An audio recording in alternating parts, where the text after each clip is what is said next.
Welcome, everybody, to Who's Your Band? I am Jeffrey Paul. I am joined by Sean Morton. What's going on, Sean? I got my Jeff juice right here. I'm ready to go. All right. Ready to go. So what's really been kind of like working for the show is in the last couple months is we've been doing a lot of top 5 lists. People love a good list.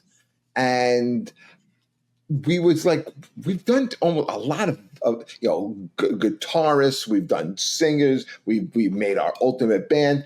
But today we're doing something I don't think we've done in 6.5 years on this show. We're going to talk about boy bands. Yeah, and the reason why we're doing that, we put posts up and said, we're kind of a shift in the format, I think, which is cool. I think it's working well as well. We got to change, right? It's fun, right? It's fun, and you get to learn a little bit about each other a little bit too, and see how we agree and disagree and things like that. So I threw a post up, and a couple people gave us some responses about what kind of list they wanted to hear. I gave you my first suggestion that a friend of ours gave, and you shot that down real quick, and I understand why. It was like best Disney songs. So like, listen, we're both kind of gay, but we're not that gay. You know what I mean? If I'm Disney gay, then I wouldn't have a wife. Right, exactly. So another one said best boy bands. So that was interesting for me because I am way more of a pop music fan than you are. And it's also a little gay, but it's in my wheelhouse of gay. Yeah, but like I'm a sucker for a good pop song. Agreed, I really am. Agreed. I love a good pop song. So we did the top 5 boy bands, but I wanted to clarify. And my friend Franco actually, not informed me, but just like, he was on the same page as me.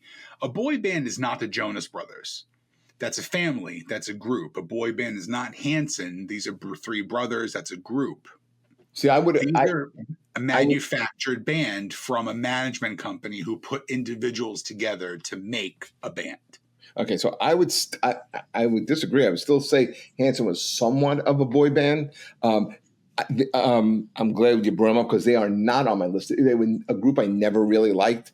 They had, I think, one hit that I can remember, and I really hated the song. And How could you hate Mbop? I hated it. Mbop. How can I not? Do bop. No, I hated. I didn't know if they even were really playing their instruments. I don't know. Let me ask something. Do you remember there was a band called Silverchair? Yeah, I love Silverchair, but they're a rock band. Right. But would you consider them a boy band? Absolutely not. A boy band is almost always pop. I'm not going to. It is. It's a pop band. It could be an R&B band, but it's not in rock. It's not in metal. Those are kind of like super groups or whatever you want to call it. But I really do think a boy band is something that's manufactured. It's not like 3 guys who are friends, even though they're young and playing. Like you could say Green Day was a boy band because there were 3 young kids who played together. They're not. They're not a boy band. They're a rock band. I agree. But I also agree that they have to be somewhat pop or R&B. And so, like we were talking a little bit before we started, and I was saying, I went right off the top of my head, who are the boy bands that stand out to me? And I gotta say, man, I went probably, I'm gonna say at least 3 different decades of boy bands I have on here. Possibly 4. 4. Yeah, I have 4 decades as well. Okay. Now we may have overlap, and I'm sure we'll have overlap. And that's okay because I have plenty to say about some of these bands. So how you want to do this? You want to go back and forth? Let's do back and forth. That always works. We'll go back and forth. I'm going to give you my honorable mention first, only because it just really popped into my head. And this band, probably in the past 5 or 10, it's probably 10 years, is one of the biggest selling bands. I went with BTS, which is the K-pop, and I'm not a fan of that in the least bit. I don't know one single song of them, and I will be honest by saying that. But if you're selling out MetLife Stadium 3 nights, you're kind of big. Big. You're big, but I mean, I gotta say, I couldn't name one song. Yeah, me either. But again, that's just because I never put myself out there to listen to any of their stuff either. So, but I did want to acknowledge it because they are massive. They are massive, and they're actually not performing right now because I think in Korea they have mandatory military service. They do. And that's right. Two of the guys I believe are serving in the military right now, so they're not going to be able to perform. I think till 2027 or 28. So they're kind of on a break. Yeah, which is, I mean, more power to them. I would never be able to do that. But I gotta say one thing about like what I've seen of like some of these Korean boy band groups is that they are very, very polished. yes, and that's where the boy band name comes from because, again, a management company is going to teach them, they're going to have the marketing team behind them. They're going to have the stylist behind them. They're going to have all this shit behind them to make them look like the best version of themselves. So I'll start with my number 5. I'm going in the 80s with number 5. So BTS is the 2000s, obviously. In the 80s, I think the biggest boy band of the early 80s, it was very popular, and they spawned off a ton of other projects afterwards, was New Edition. That's one of my groups too, but I'll talk about. Go ahead, talk about New Edition. Yeah, so I mean, we're going to have overlap again. So a band that was put together was 5 or 6 inner city kids. But look at the bands that came out of it. You had Bobby Brown, who was one of the most successful solo artists of the 80s and 90s. You had Belle Biv DeVoe. You had Johnny Gill. You had Ralph Townsend. Ralph Tresvant. So I mean, those are some big names. I mean, Johnny Gill was massive. Belle Biv DeVoe had some of the biggest hits of the late 80s, early 90s with their solo record too. Not to mention the bands not to also mention the bands that and acts that Michael Bevins also brought to the East Coast family and produced. Yeah, it's true. Boys to Men. Who again, are they a boy band? I had them on my list. They are a boy band. I don't have them. I think they're an R&B group. I think it's very different. Well, here's the thing. Talk about that. But here's the thing I like about Boys to Men. Not Boys. I'm sorry, New Edition. As they got older, they evolved from a pop act to a real like New Jack Swing type of sound. Funny thing with them too. I mean, this was a band that when they were young overcame a lot of obstacles. Sure. They go out. They have a number 1 hit in Candy Girl. And they go on tour in support of that first album, and they're traveling all over, and they are really, really big. They come home. Now, how much each member made? Pennies. That's right, $1.87. They were totally ripped off by their management. They wound up breaking the contract. They wind up signing with MCA, and then they were able to recoup some money. But they hated the term boy band. They associate it with like the negative stigma that boy bands had in the late 80s. But massive hits like Cool It Now, If It Isn't Love was my favorite song. And that's them a little bit older when they're instead of 5, there are 6 of them. And they did a great cover of Earth Angel.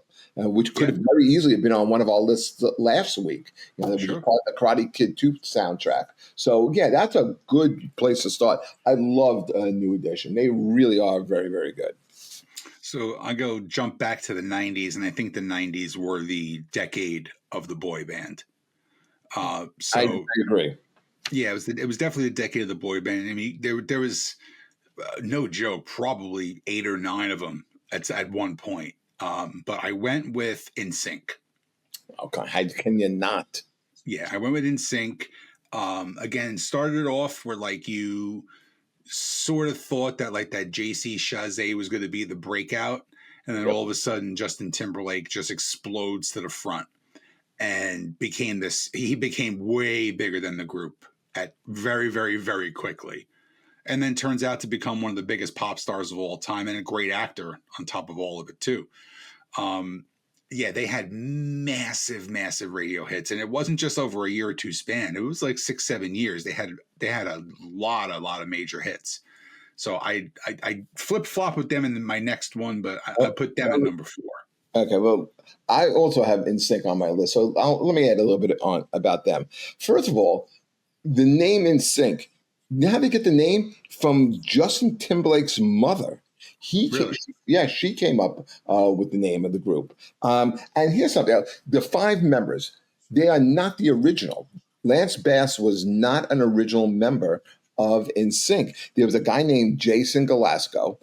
He's kind of like, I guess, the P. Best of pop because he left. He didn't think they were ever going to be anything. And they had Lance Bass, and voila, they become huge. Their second album, No Strings Attached, in the first week sold over almost 2.5 million albums in one week, not total, just the first week. Massive. When they come up with that album, another band. I must just be a trend with boy bands because they always have problems with their management. Mm-hmm. And on the second album, they had a big hit called "Bye Bye Bye," and people think it's a breakup song. It's not a breakup between a boy and girl. It's a literal goodbye to their management. And in fact, even on the video, it's them being controlled by like an evil puppet master where that puppet will pulling the strings. For me, my favorite song, I play it every April 30th. This is the type of thing that would annoy you, Sean, because what do I say every April 30th? Hey, you know what? You know what, tomorrow, though, it's going to be May. It's going to be May. Ugh. But I love that video. I love that dance that's connected with it. I'm telling you. Would you be able to zoom out your camera and give us a little taste of the dance?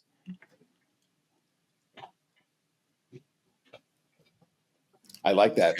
For the audio listeners, just so you know, it looked like Jeff was having a seizure. Yeah, but I like that. They were so good.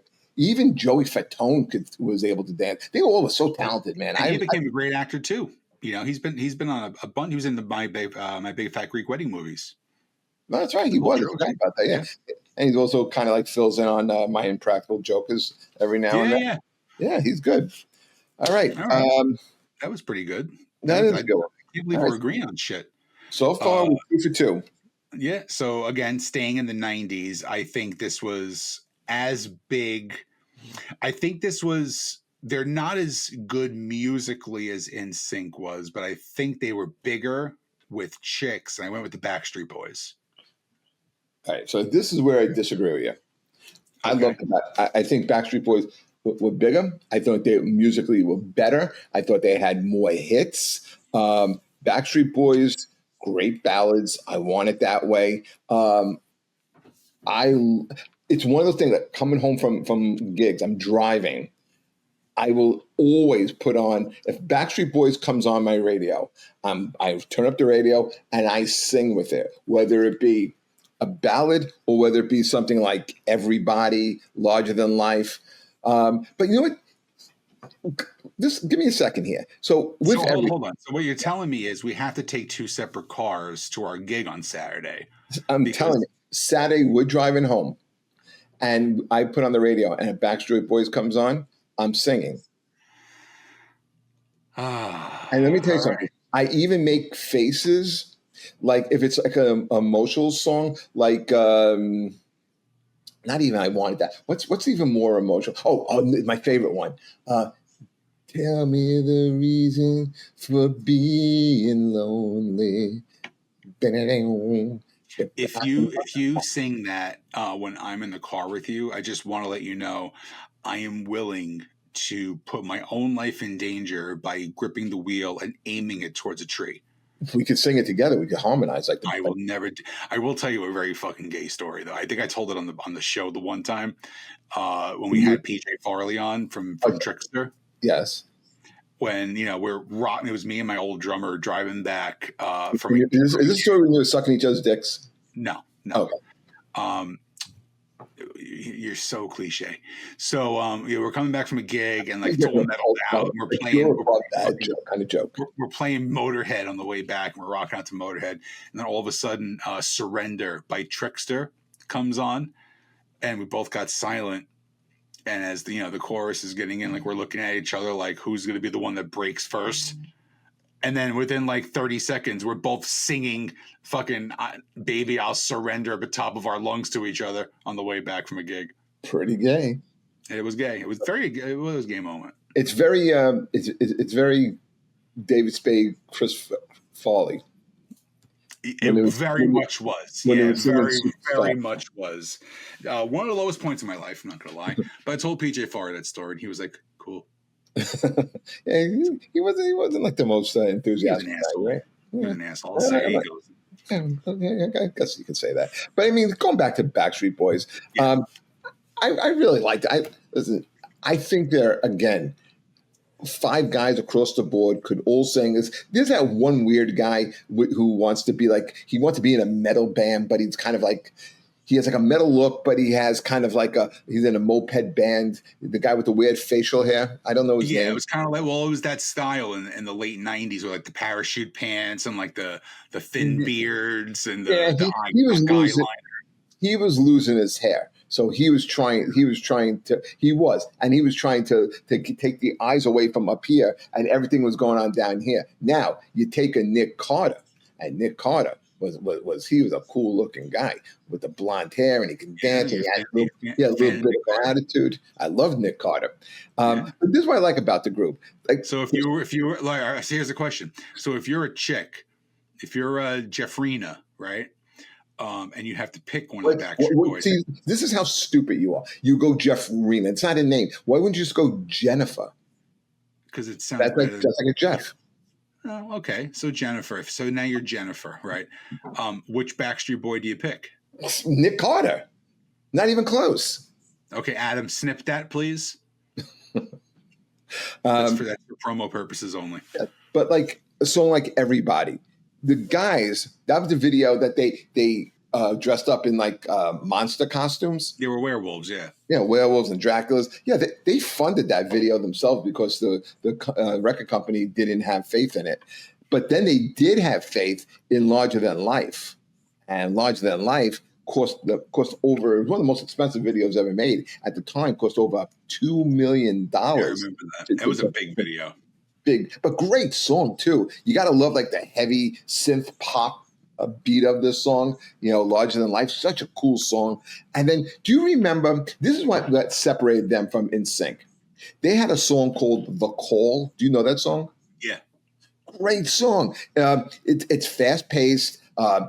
For a boy band, it's a dark subject matter. Mm-hmm. It's about a guy who's cheating on his girlfriend.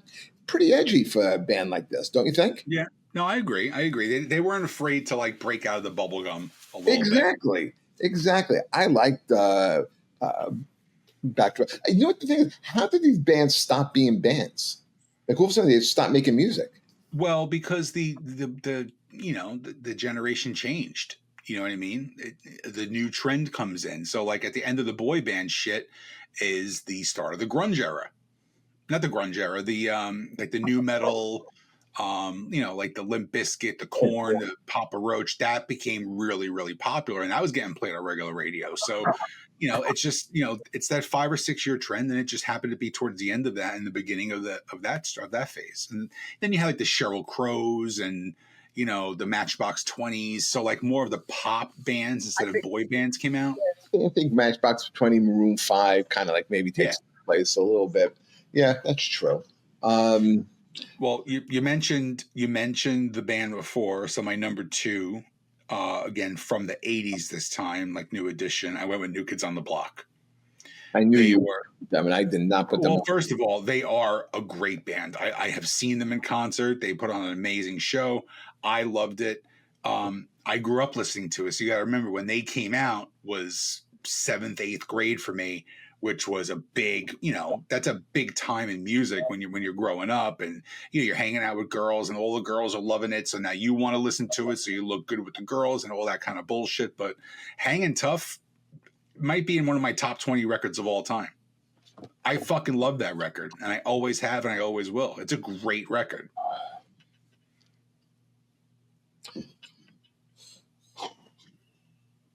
Yeah, it's that. It's better than any Rush record ever. In my top 5 songs that I hate, 2 of them are New Edition songs. Not New Kids on Block. That's one of them. Hanging Tough is beyond awful. And then the worst. It's a banger, dude. It's not a banger. And then the worst one, by far, the worst song I've ever heard by almost anyone is Tonight. Oh, I don't like that song. Tonight. I hate that song. I'm talking about the first record. Second record's trash, but the first record's phenomenal. It's not phenomenal. There's nothing phenomenal. The right, the right stuff. That's how it goes. Like, the right stuff. Yeah. fucking blow. Oh God, Oh, it was phenomenal. It was fire, dude. It was fire. that's not fire. It's Oh, it not was fire. fire. It was fucking Let's fire, dude. let's keep saying the word fire. Oh yeah, dude. So It's not yeah, so fire. then you had Dude, like dude, it's not fire, dude. it was good, dude. It was really good. So But it's that fire. band, But if you look at it, you had like Danny Wood, who was like he looked 35 years old when the band came out, which I think he was 35 and just played it off that he was like 20 or but he was, 21. but he was muscular. He was the muscular. He was like the Goomba of the group. You Yeah, know. he was the And you had overseer. Jonathan Knight, who was the quiet one, which turned out later on gay as a $3 bill. Very gay. He was very gay. I Very, knew very it right. I knew it right from the moment I saw him. Oh, I did too. Then you got to go into the bigger stars, Jordan Knight, who everybody thought was going to be a monster solo act. I knew what I always thought he looked like Jose Canseco. That's actually really good. That's not bad. Right? He could be like his son, or True, like, right? like a twink version of Jose Canseco. Yeah. See, everybody thought he was going to be like the breakout, and He didn't have a great solo career. He was good looking. He can dance. He could sing. Yeah, he was great. But it didn't resonate as a solo artist. And then you have Joey McIntyre, who was the youngest out of all of them, who actually wound up having a pretty big solo career. But the biggest out of all of them is Donnie Wahlberg. He also was on Broadway. I saw him. He was on Broadway for a lot of shit. He was in Wicked. He played Pharaoh. And then, obviously Donnie Wahlberg is the breakout of that, going into becoming a monster actor, reality TV shows left and right, still relevant. He's still very relevant, but. Do you know what his first acting role was? No. Sixth Sense. Was it real? I don't think I ever saw that.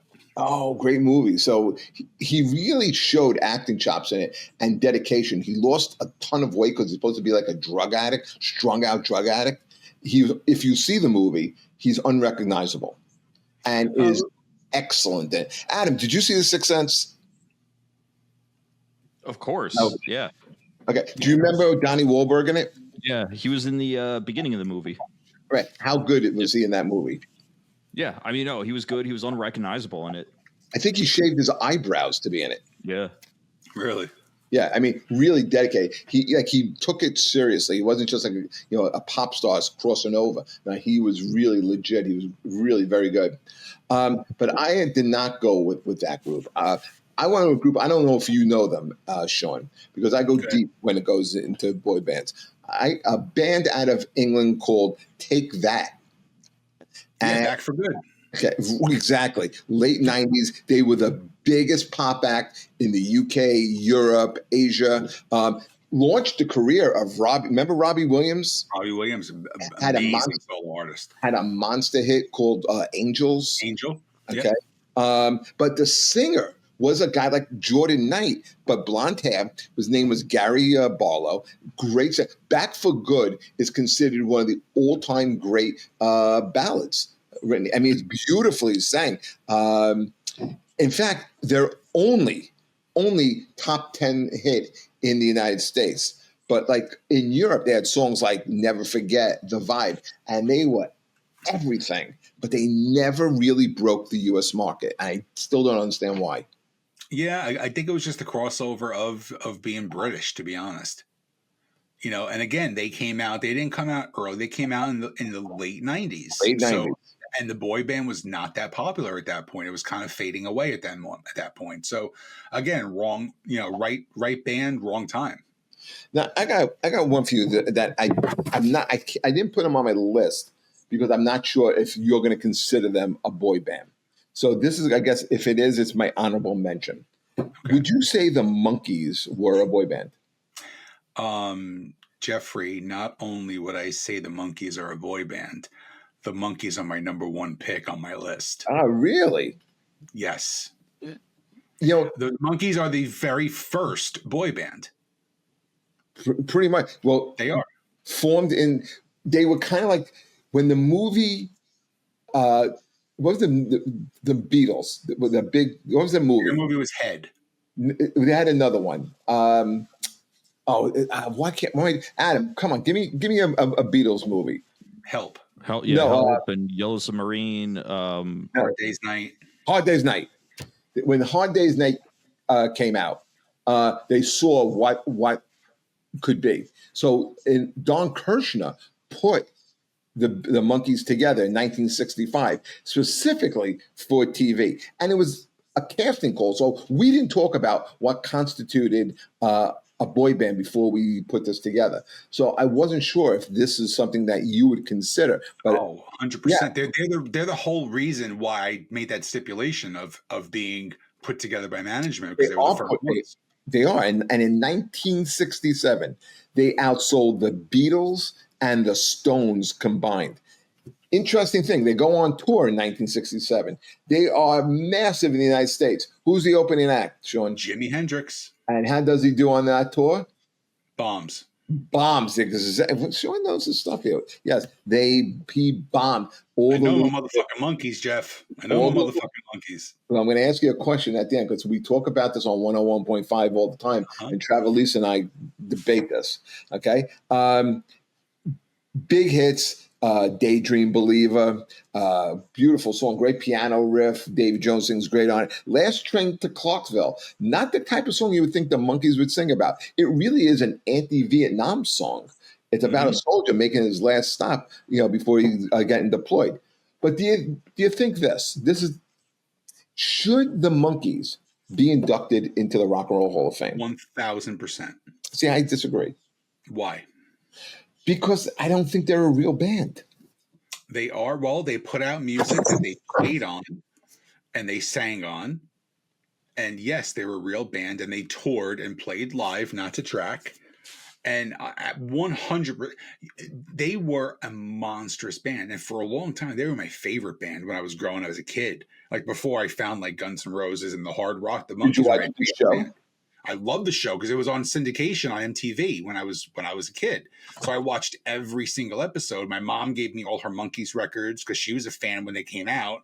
So I've grown up with them.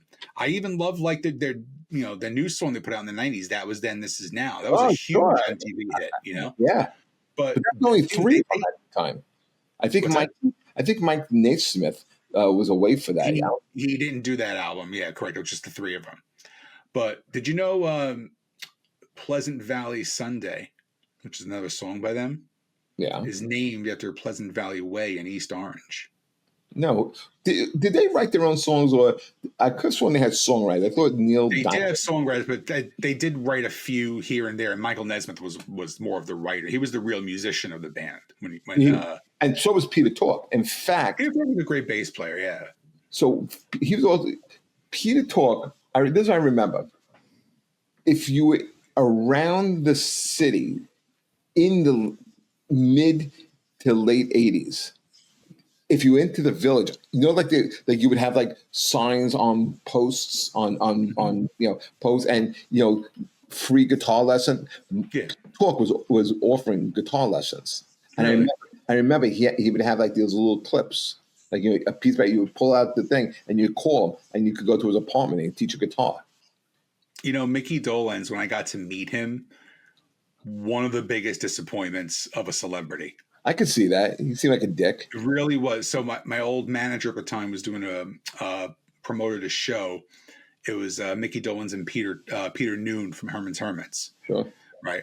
So I told him, I was like, listen, I'm a gigantic Monkees fan. I got to meet him. He was like, yeah, no problem. We'll take care of it. I was expecting so much from Mickey Dolenz and absolutely nothing from Peter Noon. Right. So he introduces me to Peter and he goes, oh, this is my client, Sean. He goes, you're the comedian. I said, yes. He goes, do you have any drugs? I said, no. Well, what good of a comedian are you then? And I was laughing my ass off, right? Get to meet Mickey Dolenz. Couldn't give two fucks that I was in the room. And and rightfully so. Shut up. But no, it was kind of like when you meet, the time I met Paul Stanley. It's like somebody who was a big part of your life, and you meet them, and they were the biggest gigantic douchebag you ever met. Kind of made me soured on me a little bit when I met him. What was Paul Stanley like? What you say to you? Paul Stanley did a signing at Short Hills Mall and an art gallery, right? So it was an appearance. This was a long time ago. This was MySpace era, and I mean the line was gigantic. And I'll never forget there was a kid there right in front of me. He was like 9 years old with a Paul Stanley model guitar. And the mother was saying they flew up from New Orleans to try and meet Paul Stanley because it was like the only appearance he was doing at this gallery. And then they announced that he's not meeting anybody unless you purchase a painting of his. And the smallest paintings they had were the 4 solo record covers. And they were like 8 by 10. And they were like $2,200 a piece. Yeah. And I saw this kid literally in front of me crying his eyes out because he didn't get to meet his hero at 9 years old, You know what? So like, the mother could have simply bought the painting.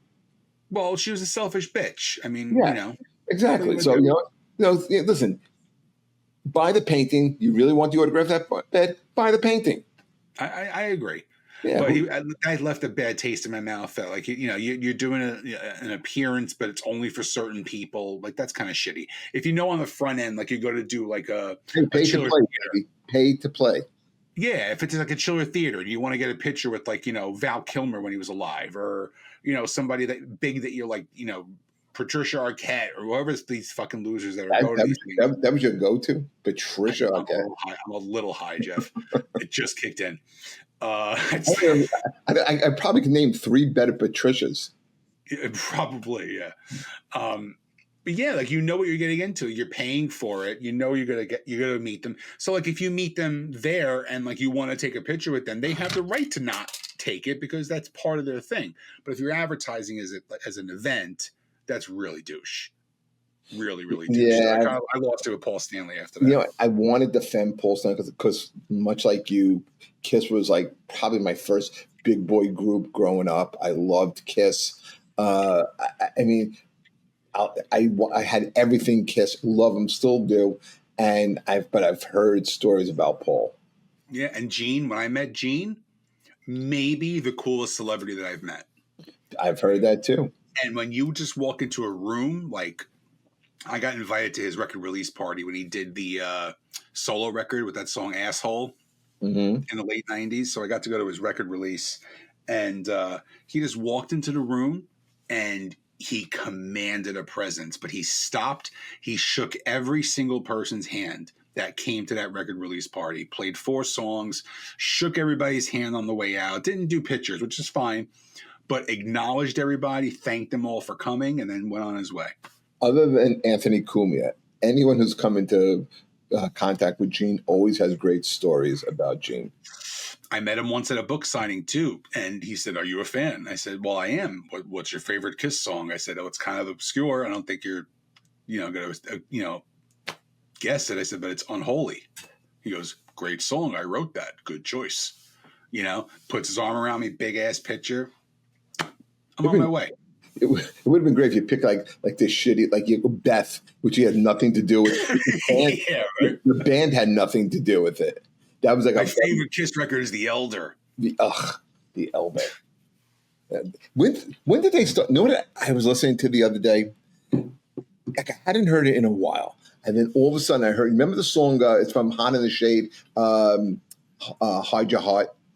Oh, it's a great song. Great song. I think it's one of the best vocals that Paul has on it. It's like, man, every time I get do do do do da da ba ba ba da da hey hey hey.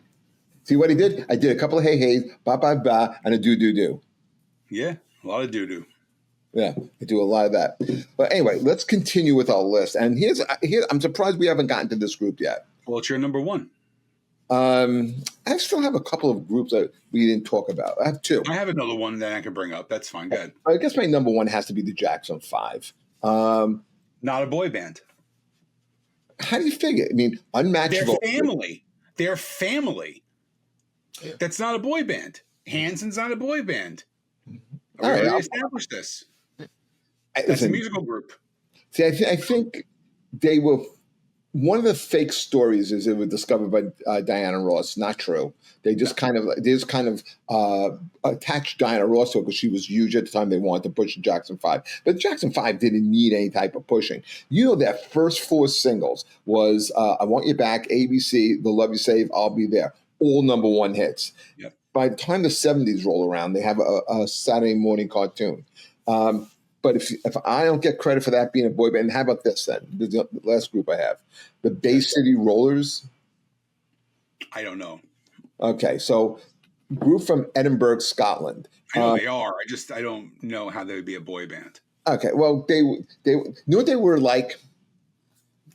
They're kind of like the way Duran Duran was in the 80s. I would say Bay City Rollers were in the 70s. Pop Up, Pretty Boys for the time.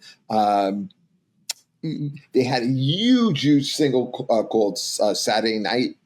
You remember that one? The Hand Claps, 1975. Then they how'd it go?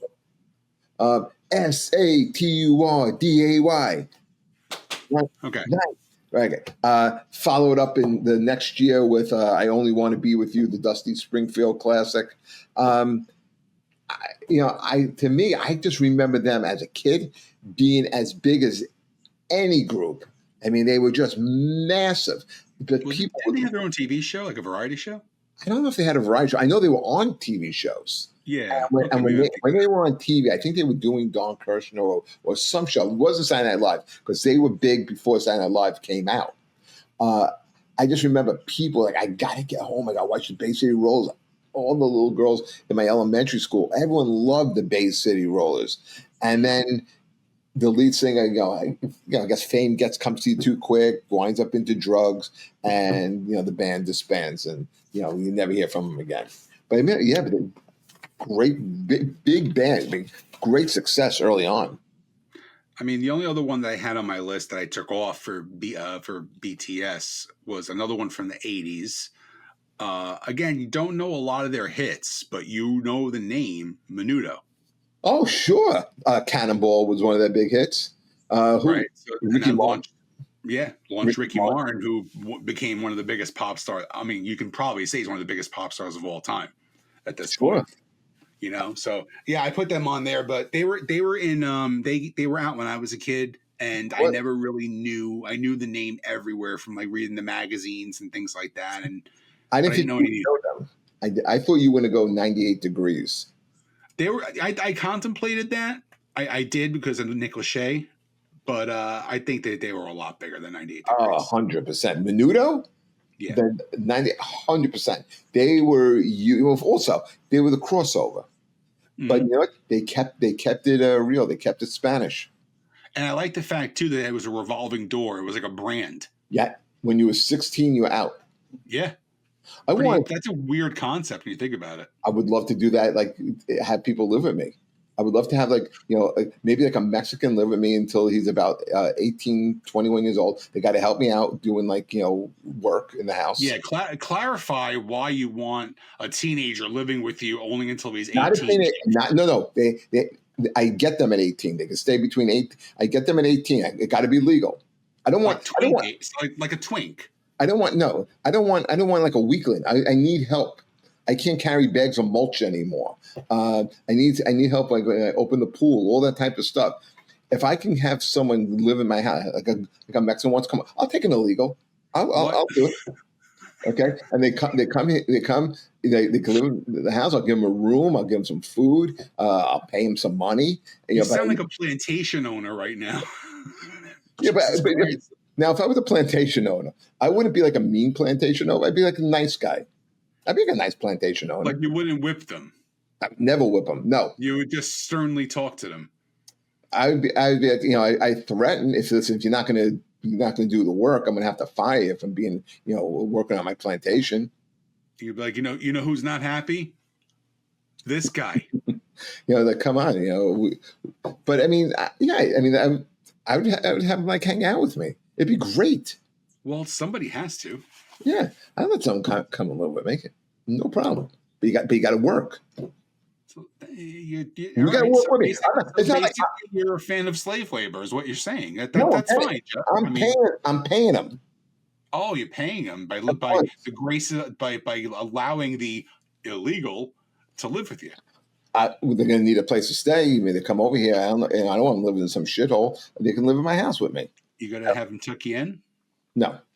They're not staying in the same wing of the house as I am. Did they have to wear special outfits? No. Like a uniform? No. No? You know what they could wear? I'll give them Jeffrey Paul T-shirts. Oh, so you want them to feel bad, even worse about themselves. Hey, not only am I here illegally, but I'm living in a house with a fucking hack comic, and he's making me wear a shirt with his hack face on it. And yeah, they're going to have to come to my shows. they may just turn back and go back to Texas. Listen, I think it's a great deal. We sit in Texas, boiling heat over there. You can come in my house. You'll have the central air. I have air conditioning going on all the time. How bad would you feel if you did get an illegal, right? And you brought him into your house and you gave him your Jeffrey Paul T-shirts and you're making them work, and they left to go back to their country.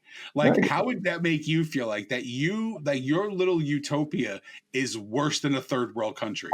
I would make it to the point where they could set my table and have dinner with us. Oh, you're allowing them to eat with you instead of with the help. They're going to be my friends. I'm making. Do they get their own special cup and plate and fork? Yeah, whatever we have. Oh, okay. I wanted to make sure that wasn't like no. Listen, they're not going to be a couple of cups are going to be off limits to them. Like they're not going to have my I have my Rock and Roll Hall of Fame cup. I have my Jets cup. I have my Mets mug. They can't have any. They can't use that, but they can use one of the common mugs that we have. Oh, for the common people. Okay. That's right. That's good. All right. Yeah. Listen, my co-host, who's one of my dearest friends, apparently is a fucking racist. So that's good. I didn't know that. Why have to be racist? Why can't it be a white? I don't know, because you want to own somebody, Jeff. I'm not owning them. I'm paying them. And you're forcing them to hang out with you. You want them to hang out with you. So you're paying somebody to hang out with you. Yes. Okay, number one. That's a little sad. This is all I got now. That's it. You peaked. Yeah. Listen, what you're looking at here, Mayan ruins, my friend. Remains of a once great civilization. Yeah. You could see at one time you had all this. Now. But speaking of Mayan ruins, before we wrap this up, went to a concert, my first summer concert on Saturday night. I'm sticking to my plan. So I worked Wednesday, Thursday, Friday night. Saturday night, turned down 2 shows so I can go out with Terry. And we went to Westbury Music Fair. Have you ever been out there? No, but I've seen it looks amazing. All right. Now, if you ever go to a show there, does not matter where the seat is. You can get the last seat. But it's low. I mean, everything is close. It's fantastic. And we went to go see the Happy Together tour. So there was all these oldies. You had the Association, Gary Puckett. You had the Vogues. You had Jason Schiff from Chicago was there. There's 8 groups. And I got to meet some of these guys. I got some autographs as well. We had such a great time at this show. Sometimes the weirdest shows are the ones that stay. Like I told you, I talked about it tonight. That New Kids on the Block shows. I've been to so many freaking concerts. I've been to 1,000 concerts. I said not a gay time. You go to the gayest shows. No, I went with my cousin Tara, and we just had a great time because we grew up on that music together, and it was just a killer show from top to bottom. You're like a little girl. Why is that? Because you're going to see New Kids on the Block, and who else was on the show? Tell me Rick Astley was at this show. Rick Astley was on the show. It was Rick Astley, Salt and Pepper, In Vogue, and New Kids on the Block. Was the big one there? Which one? I think it's Spinderella. She looked. Well, I don't know. It's one of them looks like she has like a mop on her head. I'm not familiar with who Salt and Pepper and Spinderella. I don't know what. I know that name. The lighter-skinned one, which is the reason why she's called Salt, Jeff. And the other one is Pepper, who's a little darker. Yes. A little spicy. A little spicier. Spicier, yeah. But we have some concerts coming up. How about Rick Springfield playing with Sammy Hagar? I didn't hear about that. I don't know if you guys knew about that. Adam, did you know that? Of course. Okay. Wasn't sure. Way to contribute. All right. Well, now let me ask you a question. So if you were to have your own boy band, what would the name of your boy band be? My boy band? Yeah.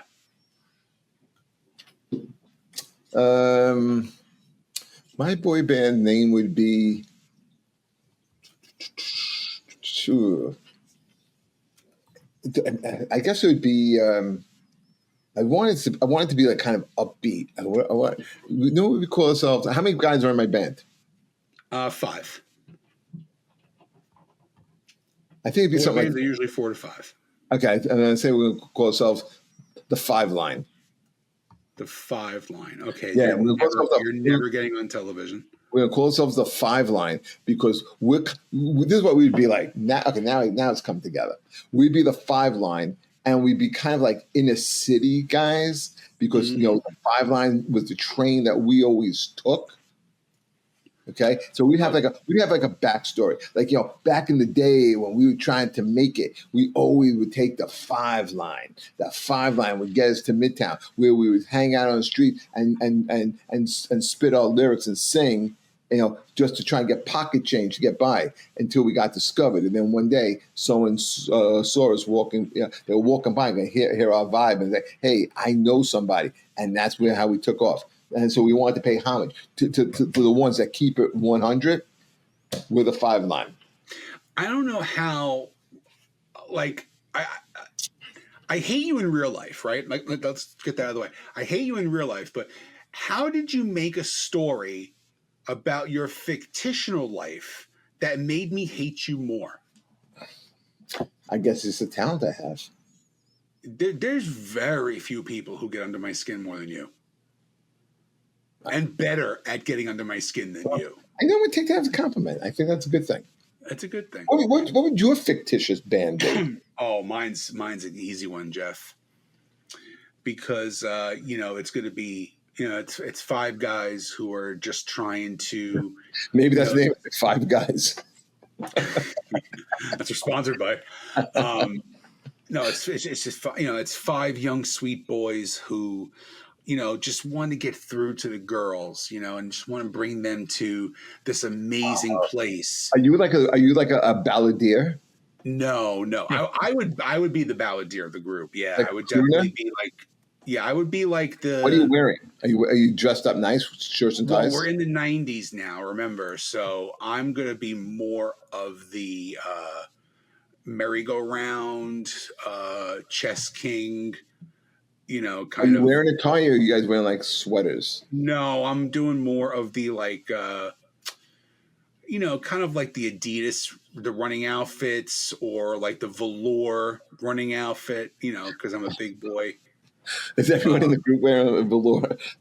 That's what we all wear velour. We all wear different color velour. Gino Fatacci. Oh, do you remember there was a group called Color Me Bad? Yeah, I want to set you up. Yeah, one of them. I met them once. Really nice guys. But the lead guy, he wound up gaining like 300 pounds, and he was dressing like that. He was 4. He was at 400 at one point. He's a big boy. He dropped a little bit, but they still show like clips, and it's like he's trying to sex you up, and it's like he has erectile dysfunction. So like he's not sexing anybody up. That's a great song. It is a good song. The only one I remember. Hold on, getting back to my band. Fuck Color Me Bad. So my band is 5 young sweet boys who matching velour. Sure. Matching velour, yes. And our goal is to just reach the hearts of the young girls and let them know that we are their safe space and we are the place that they want to be. So the name of my group is going to be Utopia. YOU Topia.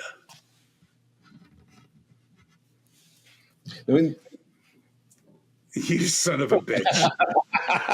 You son of a bitch. He gave me a hard on too. Like he gave me a fucking half a chubby on top of all of this. I like that's where you looked. I would be more in Utopia. I would definitely be more of the one on the right. I would say. Are you guys with the Reebok windbreaker outfit? They all have this. They all look like you. They are me, asshole. It's AI. Oh my god, that is so funny. That's a great one. All right, I'll take it. I can take it. Don't worry. Fuck me. Fucking mook. This just screams all four boys going, he rapes us. He rapes us all the time. First of all, I don't even know what kind of haircut that I have. I don't know either. It kind of looks like Coolio. I don't know what this is. Meets Mickey Mouse. But these guys would be doing like all the dancing and everything, and I'd be sitting there trying to get my breath. I'd be like, we have to dance. We have to dance with so much energy. Yeah. There's only one oxygen tank on the side of the stage, and they all know who it's for. Right. all the girls come to see these guys, but I push my way to the front. They want to see me. And there's 5 ants in the crowd who are strangely turned on by Jeff. Yes. All that's six. Terrible. That's terrible. I like the 5-1. The back. You know, at least it's a good picture. And funny thing is, this was me in the late 80s with that type of shit, Jeff. Oh, yeah. No shit. I see the mullet. I see the jean jacket rolled up just below the elbow, man. So that way I still show a little flex. And let me tell you something. In the 80s, I was in that type of shape. Oh, I bet. Listen. For a man your age, you're in good shape. I will give you that. You know. No, but back in the day, oh my goodness, what a difference! Old age. Listen, the Father Time, undefeated. Oh yeah. But why does it be called rear-ended? And why am I the Backdoor Boys? I suggested the name, but Adam came up with rear-ended by himself, and God bless him, because that's. Let me tell you, I'm proud of my little Adam now. That's funny. What else you got, Adam? Oh, let me see. We got. That's your album. all like clean cut boys. God, that should be called the Molestables. Jesus Christ! You know what? Maybe the second single was called "Hey Son, you want some candy?" It's called "Chunk in the Twinks." Come into my van. This is more of the Chess King. Oh yeah. I would rock. Listen, I would listen to this band.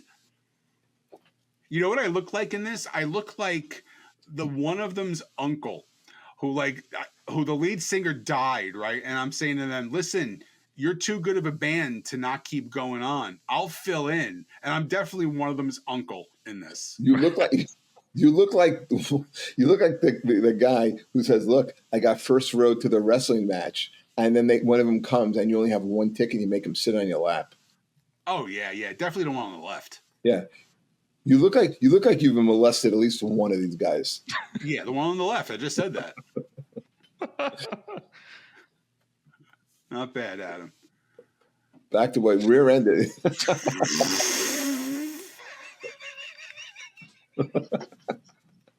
know what's funny? You picked the same dumb face of me. Yes, dude, it's the greatest picture ever. Do you know, Adam? I don't know if I told you this. So, people. I'm sure everybody who has an iPhone understands what they can do. Is you can make stickers for your iPhone now, right? So I took the picture of Jeff Fest and I made Jeff a sticker, and I sent it to all our comic friends, and they hate me for it. Good. They deserve to hate you. They hate you for other reasons, but that's one of them. Oh, that's a good one, Adam. Very fun. All right. That was this turned out good. And we actually agreed on almost everything. We did. Good stuff. Not bad. Anyone we left out, can you think of that came to mind? If not, no big deal. No, I mean, I saw Jackson 5 was on Entertainment Weekly's list of the top 25 boy bands of all time. So I guess they kind of consider them a boy band. I do consider them a boy band. I'm gonna consider Jonas Brothers. I don't like them, but I would think they were. Who else I didn't put in there? The Osmonds. Would you say they were a boy band? Family. No, they're not a boy band. It's a group. Marie was in the band. How is it a boy band? She was not in the band. She. What happened is they just when not everybody wanted to continue being show business. You know, he had, remember they're from Utah. They're Mormons. You know, they were a little bit. They weren't totally about that lifestyle, but Donnie was, and they kind of decided they're going to package him with Marie, who was a cute girl. And remember, they had their own special, and she was a little bit country, and he was rock and roll. He was like Donnie was. They looked like they were fucking diddling each other, though. You know what I mean? They were a little creepy. But have you seen Marie grew up to be? She was hot.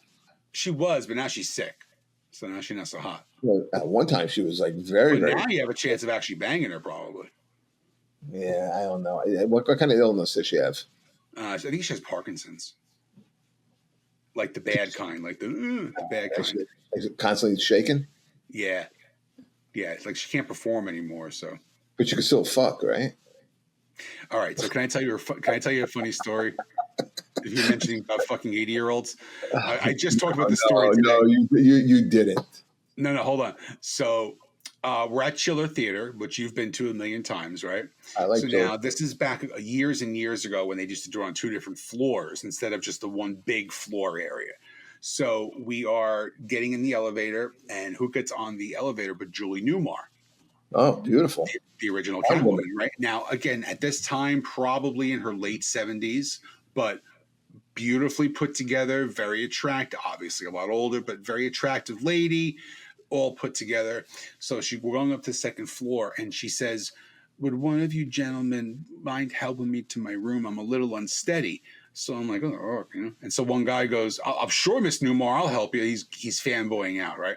She gets off the elevator, and she has her arm on his arm, and they're walking. And as the door closes, we hear her go, "I'm going to take very good care of you back at the room." And the door closes, and there's like 5 of us, and I just go, "We could have fucked Catwoman." I mean, would you have fucked a 70-year-old Julie Newmar? Yeah. Yeah, for the goof? I think you have to do it just for the story. For the story, yeah. What about New was like at least in their 80s? Barbara Eden. Yeah. Fuck yeah. B. Arthur. Come on. I never thought B. Arthur was that bad. All right. Well, Jeffrey, this was a fun episode. Yeah. I am looking forward to our rendezvous this weekend. We do have a show. I mean, if this comes out in time, we're at Silver Lake Tavern with first show that they're ever doing outside. So we'll see how that goes. Oh, let's put the fat comic on the first outdoor show. It's going to be 93 fucking degrees on Saturday. You realize this, right? Yeah, it's supposed to be nicer and less humid on Saturday. And we have Joey Gay joining us, so it's going to be a great show. One of my favorite comics to watch, man. I'm actually really looking forward to the show. Yeah, so it should be a good time. As they say, a good time will be had by all. That is true, Jeffrey. All right, folks. We will catch you next time. And again, if there's anything you guys want us to do, top 5 list that we haven't done yet, give us a little shout out. Let us know what you'd like us to do. And yes, this was a recommendation, so we're dancing monkeys. We do it. We don't give a fuck. We don't give a fuck. That's right. Later. All right, everybody. Have a good time. We'll see you next time. Take care.